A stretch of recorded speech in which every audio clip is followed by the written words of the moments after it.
अस्सलामुअलैकुम। मेरा नाम मोहम्मद मज़हर आज़म है और मैं डाव मेडिकल कॉलेज में सेकेंड ईयर एमबीबीएस का स्टूडेंट हूँ। जो आज हम अपना टॉपिक स्टार्ट करने जा रहे हैं दैट इज़ स्मॉल इंटेस्टाइन। देखो, हमारा खाना जो था पहले पेट में था, अब इस पेट से जब निकलता है तो उसके बाद स्मॉल इंटेस्टाइन शुरू हो जाती है। स्मॉल इंटेस्टाइन क्या है? यह स्मॉल इंटेस्टाइन ना डाइजेस्टिव ट्रैक का ही पार्ट है, एक तरह की डाइजेस्टिव ट्यूब है। और इसको स्मॉल इंटेस्टाइन क्यों कहते हैं? बिकॉज इसका जो डायमीटर होता है ना वो कम होता है, इसकी लेंथ बहुत ज़्यादा होती है। ये जो आपकी स्मॉल इंटेस्टाइन है ये 6 मीटर लंबी होती है, ठीक है। और ये एक लंबी और कॉइल ट्यूब है। अब देखो, 6 मीटर लंबी चीज़ आपके पेट में कैसे आ सकती है, वो भी पेट के छोटे से एरिया में, एब्डोमेन में? तो उसका रीज़न ये है यार, यहाँ जो ये ट्यूब होती है बिल्कुल स्ट्रेट नहीं होती कि आप स्ट्रेट रख दो 6 मीटर बहुत लंबी हो जाए। जिस तरह आपके पास बहुत ज़्यादा लंबी रस्सी हो, आप उसको फोल्ड करके रख देते हो, इसी तरह जो स्मॉल इंटेस्टाइन है आपके पेट में इस तरह कॉइल्ड होती है, इस तरह मौजूद होती है। ऐसा नहीं है बिल्कुल स्ट्रेट हो, बल्कि वो इस तरह कॉइल्ड ट्यूब की फॉर्म में होगी, कॉइल्ड ट्यूब की फॉर्म में होगी। इसलिए स्मॉल इंटेस्टाइन जो है 6 मीटर की होती है, फिर भी फिट आ जाती है। तो ये लंबी कितनी है? 6 मीटर लंबी है, एमसीक्यू उसका पॉइंट है। और वाइड कितनी होती है, डायमीटर कितना होता है इसका? 3 से 4 सेंटीमीटर वाइड होती है। स्मॉल इंटेस्टाइन के 3 मेन रीजन है। ड्यूडेनम है जो पहला रीजन है, जैसे ही स्टमक से खाना निकलता है वो ड्यूडेनम में चला जाता है। फिर जेजुनम है और फिर इलियम है। तो स्मॉल इंटेस्टाइन है, इसकी बात की जाए तो ये वो एरिया है जहाँ पर डाइजेशन का प्रोसेस कंप्लीट हो जाता है। तो एमसीक्यूज़ आए कि डाइजेशन कहाँ कंप्लीट हो जाती है? स्मॉल इंटेस्टाइन में कंप्लीट हो जाती है। और यहाँ पर एब्जॉर्प्शन भी हो रही होती है, ठीक है। और इवन के कुछ एब्जॉर्प्शन का प्रोसेस कंप्लीट हो जाता है। तो एब्जॉर्प्शन यहाँ कंप्लीट हो जाती है, डाइजेशन भी यहाँ कंप्लीट हो जाती है। इसके अंदर, स्मॉल इंटेस्टाइन के अंदर।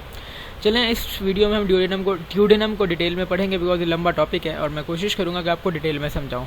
पहले मैं इसको ओवरव्यू देता हूँ। देखो, यहाँ पर आपका स्टमक होता है, ठीक है।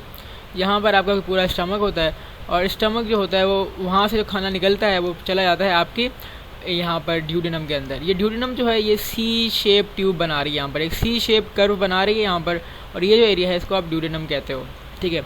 और ये स्मॉल इंटेस्टाइन का पहला एरिया है। और ये कितनी लंबी होती है? ये 30 सेंटीमीटर जो है इसकी लेंथ है, ठीक है। और एरिया तो 3 to 4 सेंटीमीटर वाइड है, ठीक है। और लेंथ कितनी है? 30 सेंटीमीटर लेंथ है। तमाम स्मॉल इंटेस्टाइन के तमाम पार्ट्स में सबसे छोटा है ये, लेकिन ये बहुत इंपॉर्टेंट है, ठीक है। कैसे?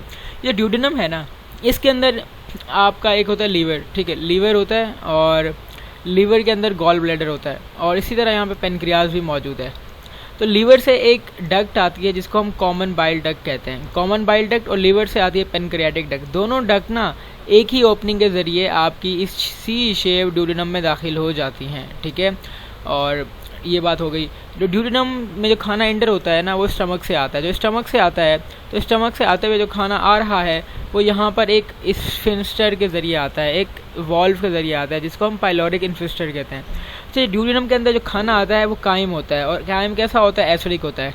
अब एसिडिक कायम आपके ड्यूडेनम के अंदर आ गया है। अब ड्यूडेनम क्या करता है? इस एसिडिक कायम के रिस्पॉन्स में, ताकि उसकी एसिडिटी कम करे और उसकी डाइजेशन में भी रोल प्ले करे, वो यहाँ से एक हार्मोन रिलीज़ करता है, एक पेप्टाइड हार्मोन रिलीज़ करता है जिसको हम कोलसिस्टोकाइनिन कहते हैं। कोलसिस्टोकाइनिन। तो पेप्टाइड हार्मोन रिलीज़ होता है कहाँ से? इस ड्यूडेनम से, ठीक है। कोलसिस्टोकाइनिन जो होता है, और वो क्या करता है? वो जाता है और आपके लीवर से क्या रिलीज़ करवाता है? Bile juice. और आपके पेनक्रियास से क्या रिलीज़ कराता है? Pancreatic juice. तो कोलसिस्टोकाइनिन बाइल रिलीज़ करवाता है लीवर से और पेनक्रियाटिक जूस रिलीज़ करवाता है आपके पेनक्रियास से, ठीक है। अब जो बाइल है दरअसल एक तरह का ये येलोइश ग्रीन जो होता है फ्लूइड होता है। कैसा? येलोइश ग्रीन फ्लूइड होता है बाइल। और इसके अंदर कोई एंजाइम नहीं होती, एमसीक्यूज़ का पार्ट है कि बाइल के अंदर कोई एंजाइम नहीं होती। तो बाइल दरअसल लीवर बनाता है और बाइल जो है लीवर बना के इसको स्टोर कहाँ करता है? गॉल ब्लैडर के अंदर स्टोर कर देता है। फिर जब बॉडी को ज़रूरत होती है तो ड्यूडेनम क्या करता है? कोलसिस्टोकाइनिन को भेजता है और कोलसिस्टोकाइनिन जाकर इस गॉल ब्लैडर को स्टिमुलेट करता है। और गॉल ब्लैडर सबसे पहले उसको जब रिलीज़ करता है ना, तो ये गॉल ब्लैडर है उसको सबसे पहले एक डक्ट के जरिए रिलीज़ करेगा जिसको हम कहते हैं सिस्टिक डक्ट। तो ये सिस्टिक डक्ट है, फिर बाद में कॉमन बाइल डक्ट के साथ मिल जाती है और कॉमन बाइल डक्ट आके पेनक्रियाटिक डक्ट के साथ मिल के दोनों आखिर में कहाँ जाती हैं? आपका ड्यूडेनम के अंदर गिरती हैं।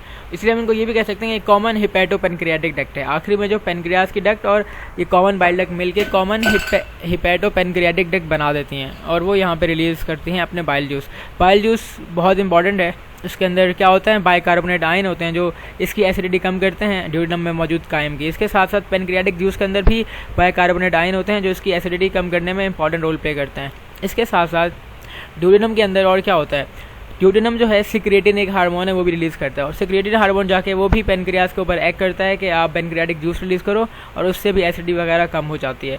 पेनक्रियाज के अंदर जो आपका पेनक्रियाज जूस रिलीज़ कर रहा है उसके अंदर एंजाइम्स होती हैं। पेनक्रियाज के अंदर से दो एंजाइम निकलती हैं, एक होती है ट्रिप्सिनोजिन, क्या ट्रिप्सिनो आखिर में जिन आ रहा होता है, ट्रिप्सिनोजिन। जो ट्रिप्सिनोजिन होती है वो इनएक्टिव होती है, जब वो ड्यूडेनम के अंदर आती है तो ड्यूडेनम के अंदर एक एंजाइम पैदा होती है जिसको हम कहते हैं इंटेरोकाइनेज। जो इंटेरोकाइनेज है वो इस ट्रिप्सिनोजिन को इनएक्टिव फॉर्म जो होती है उसको एक्टिव करा दे देता है ट्रिप्सिन में। इसी तरह एक कीमोट्रिप्सिन एक एंजाइम है, कीमोट्रिप्सिन एक एंजाइम है जो पेनक्रियाटिक जूस के अंदर होती है, वो भी यहाँ से रिलीज़ होती है। और ये दोनों किसके ऊपर काम करती हैं?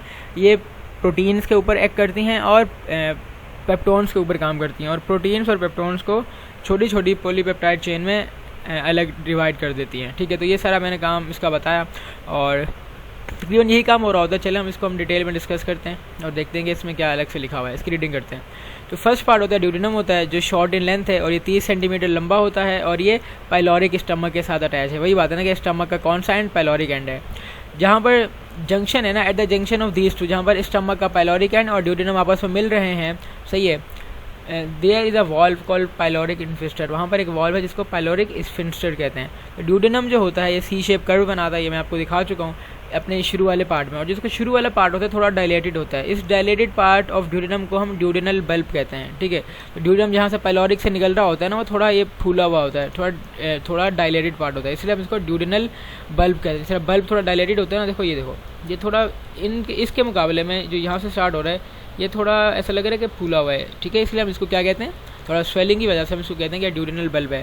तो ड्यूडेनम है वो कॉमन बाइल डक्ट रिसीव करती है और पेनक्रियाटिक डक्ट रिलीज करती है कॉमन अपर्चर के जरिए, यानी कॉमन ओपनिंग के जरिए। ठीक है, जिनके अंदर बाइल और पेनक्रियाटिक जूस की सिक्रीशंस होती हैं, जो लीवर से आती है बाइल, और पेनक्रियाटिक जूस आता है पेनक्रियाज से। बाइल जो है लीवर में बनता है, स्टोर गॉल ब्लैडर में होता है, और जब गॉल ब्लैडर को आप स्टिमुलेट करते हो वो एक पेप्टाइड हार्मोन के जरिए करते हो, जो ड्यूडेनम से रिलीज होती है। उस पेप्टाइड हार्मोन को कोलेसिस्टोकाइनिन कहते हो। क्या? कोलेसिस्टोकाइनिन जो है वो ड्यूडेनम से रिलीज होती है, एक तरह की पेप्टाइड हार्मोन में, वो जाती है और पेनक्रिया को स्टिमुलेट करती है कि अपना पेनक्रियाटिक जूस रिलीज़ करो।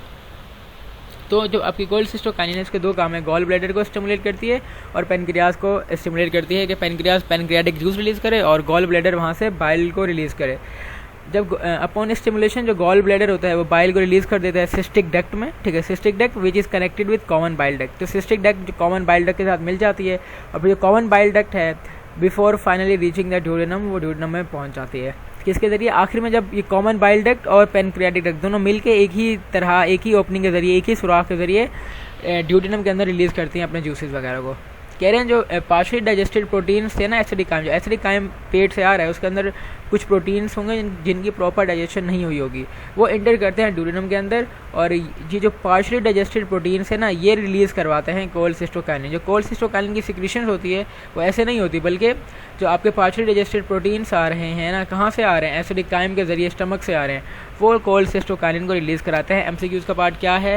ये जो पार्शियली डाइजेस्टेड प्रोटीन्स आ रहे हैं, पार्टली या partially digested protein acidic chyme के जरिए आपके स्टमक से, वो रिलीज़ करवाते हैं कोलेसिस्टोकाइनिन को।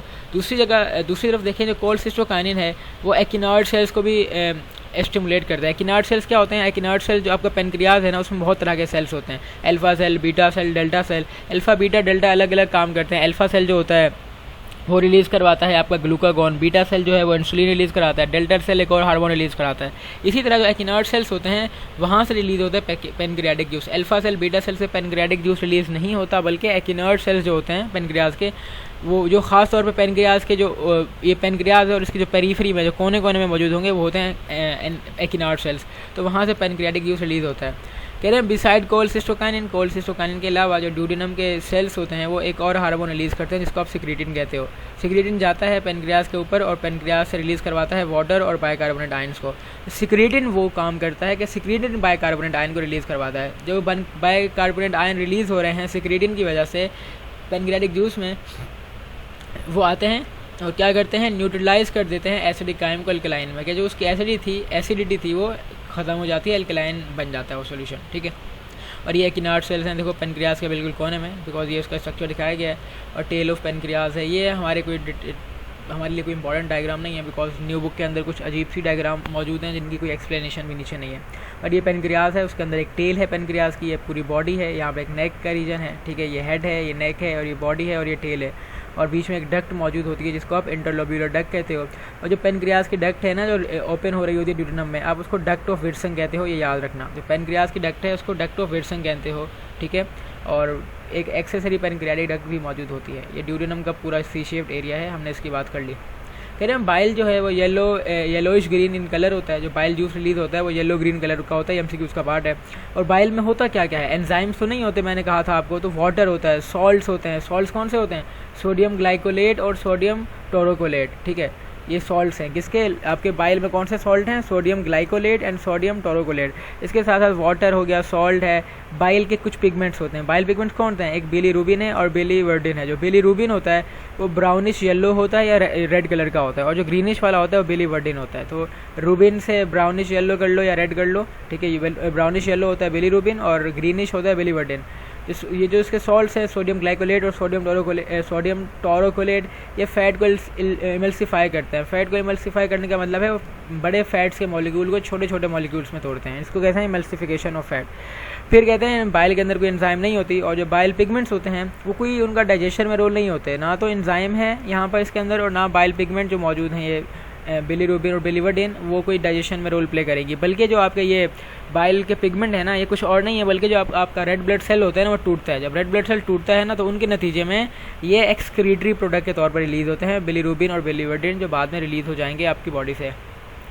कह रहे हैं पेनक्रियाटिक जूस की बात करें तो उसके अंदर एक इनएक्टिव एंजाइम होता है ट्रिप्सिनोजिन, जिसकी मैंने बात की, और वो कन्वर्ट हो जाता है ट्रिप्सिन में by the action of enterokinase. Enterokinase कहाँ से रिलीज होता है, ड्यूडेनम से। और ट्रिप्सिन जो होता है वो प्रोटीन के ऊपर एक्ट करता है और पेप्टोन के ऊपर, ताकि उनको तोड़ दे छोटी शॉर्ट चेन पॉलीपेप्टाइड में। फिर एनअदर एक और प्रोटीलाइटिक एंजाइम है जिसको आप कीमोट्रिप्सिन कहते हैं, वो भी पेनक्रियाटिक जूस के अंदर होता है, और कैसिन जो मिल्क प्रोटीन है उसको तोड़ देता है शॉर्ट चेन में। तो कीमोट्रिप्सिन कैसिन जो मिल्क प्रोटीन है उसके ऊपर एक्ट करता है, उसको शॉर्ट चेन अमाइनो एसिड में तोड़ देता है, यानी कि कैसिन की डाइजेशन कराता है वो।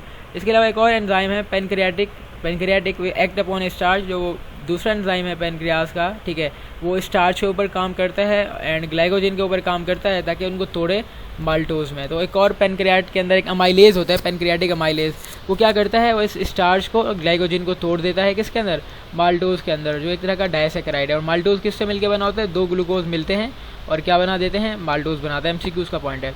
लाइपेज जो आपके पेनक्रियाटिक जूस के अंदर मौजूद होता है, जो इमल्सिफाइड फैट थे ना, जो आपके फैट्स के ड्रॉपलेट थे, आपने उनको तोड़ दिया था छोटा करके, वो जो इमल्सिफाइड थे ना फैट, लाइपेज जो है उनकी डाइजेशन को कंप्लीट करता है और उसको किस में चेंज कर देता है, छोटे फैटी एसिड्स में और ग्लिसरॉल। इसी तरह हम कह सकते हैं कि जो फैट की डाइजेशन होती है ना, फैटी एसिड्स और ग्लिसरॉल जो बनना होता है किससे, फैट से, तो फैट टूट जाता है फैटी एसिड और ग्लिसरॉल में, जो इसके सबसे छोटी फॉर्म है। और यहाँ पर हम कह सकते हैं कि जो फैट की डाइजेशन है वो स्मॉल इंटेस्टाइन के ड्यूडेनम वाले पार्ट में कंप्लीट हो जाती है। ये एमसीक्यू का पार्ट है, ये फास्ट पेपर में पूछा गया है कि लाइपेज वो एंजाइम है जो पेनक्रियास के अंदर मौजूद है, और वो फैटी एसिड फैट्स को की डाइजेशन को ड्यूडेनम के अंदर कंप्लीट कर देता है, ठीक है।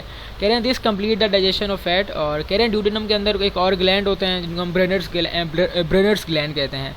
तो ड्यूडेनम के अंदर ये जो ब्रेनर्स ग्लैंड होते हैं ना, ये म्यूकस से भरा हुआ अल्कलाइन सिक्रीशन एक रिलीज़ करते हैं। जो ब्रेनर्स ग्लैंड होते हैं वो क्या रिलीज़ करते हैं, एक mucus rich alkaline secretion release करते हैं, जिसके अंदर बाइकार्बोनेट आयंस होते हैं। जो बाइकार्बोनेट आयंस होते हैं क्या करते हैं, जो एसिडिक काइम आया था आपका उसकी एसिडिटी को कम कर देंगे। These secretions in combination with bicarbonate from the pancreas neutralize the stomach के acids contain in a gastric chyme. जो गैस्ट्रिक काइम के अंदर एसिड्स मौजूद थे उनको न्यूट्रलाइज कर देता है ब्रेनर्स ग्लैंड के म्यूकस रिच अल्कलाइन सिक्रीशन, और साथ साथ पेनक्रियाटिक जूस से जो बाइकार्बोनेट आयन रिलीज़ हुए थे ना, किसकी वजह से, सिक्रीटिन हार्मोन की वजह से, ठीक है, वो भी क्या करते हैं, एसिडिटी को कम करते हैं।